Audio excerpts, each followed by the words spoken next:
خدا نے سب کو سرکشی میں گرفتار ہونے دیا ہے تاکہ سب پر رحم کرے۔ ہماری آج کی پہلی تلاوت مقدس پالوس رسول کا خط رومیوں کے نام، اس کا 11 باب 29 تا 36 آیات مقدسہ۔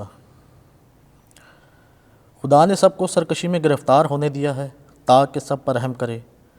اے بھائیو، خدا اپنی نعمتوں اور دعوت میں غیر متبدل ہے، کیونکہ جس طرح تم پہلے خدا سے ضد کرتے تھے مگر اب ان کی ضد کے سبب سے تم پر رحم ہوا ہے، اسی طرح اب یہ اس رحم کے سبب سے جو تم پر ہوا ہے ضد کرتے ہیں تاکہ ان پر بھی رحم ہو، اس لیے کہ خدا نے سب کو سرکشی میں گرفتار ہونے دیا ہے تاکہ سب پر رحم کرے۔ واہ، خدا کی دولت اور حکمت اور علم کس قدر عمیق ہیں، اور اس کی قضائیں کیا ہی بعید الادراک، اور اس کی راہیں کیا ہی بے نشان ہیں۔ کس نے خدا کی عقل کو جانا ہے، یا کون اس کا مشیر ہوا ہے، یا کس نے پہلے اسے کچھ دیا ہے جس کا بدلہ اسے دیا جائے، کیونکہ اسی سے اور اسی کے سبب سے اور اسی کے لیے سب چیزیں ہیں، ابد تک اس کی تمجید ہوتی رہے، آمین۔ پاک کلام کے پڑھے اور سنے جانے پر خدا کی برکت ہو۔ زبور 69۔ جماعتی جواب: اے خدا، اپنی عظیم شفقت سے میری سن، میں مسکین اور غمگین ہوں۔ اے خدا، تیری مدد میری حفاظت کرے۔ میں گیت گا کر خدا کے نام کی توصیف کروں گا اور شکر گزاری کے ساتھ اس کی تمجید کروں گا۔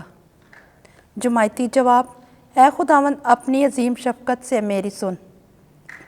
اے غریبو، خوشی کرو، اور تم جو خدا کو طلب کرتے ہو وہ تمہارے دل کو تازہ کرے، کیونکہ خداوند مسکینوں کی سنتا ہے اور اپنے اسیروں کی حقارت نہیں کرتا۔ جماعتی جواب: اے خدا، اپنے عظیم شفقت سے میری سن، کیونکہ خدا صہیون کو بچائے گا اور یہودا کے شہر کو از نو تعمیر کرے گا۔ اس کے بندہ کی اولاد اس کی وارث ہوگی، وہ جو اس کے نام کو عزیز جانتے ہیں اس میں بستے رہیں گے۔ جماعتی جواب: اے خدا، اپنی شفقت سے ہماری سن۔ خداوند آپ کے ساتھ ہو۔ انجیل مقدس لوکا کے مطابق اے خداوند تیری تمجید ہو۔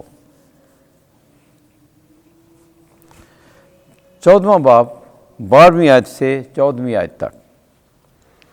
اپنے دوستوں کو نہ بلاؤ، غریبوں اور ناچاروں کو بلاؤ۔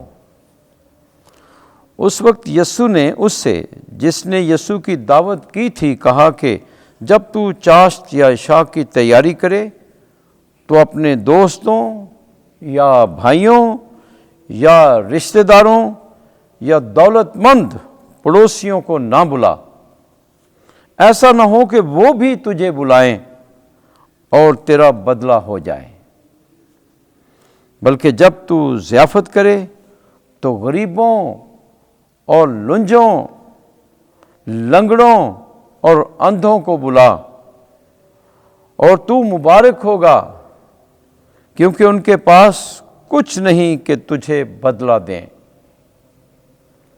مگر تجھے راست بازوں کی قیامت میں بدلہ دیا جائے گا۔ انجیل مقدس کے وسیلے سے ہمارے گناہ معاف کیے جائیں۔ اے مسیح، تیری ستائش ہو۔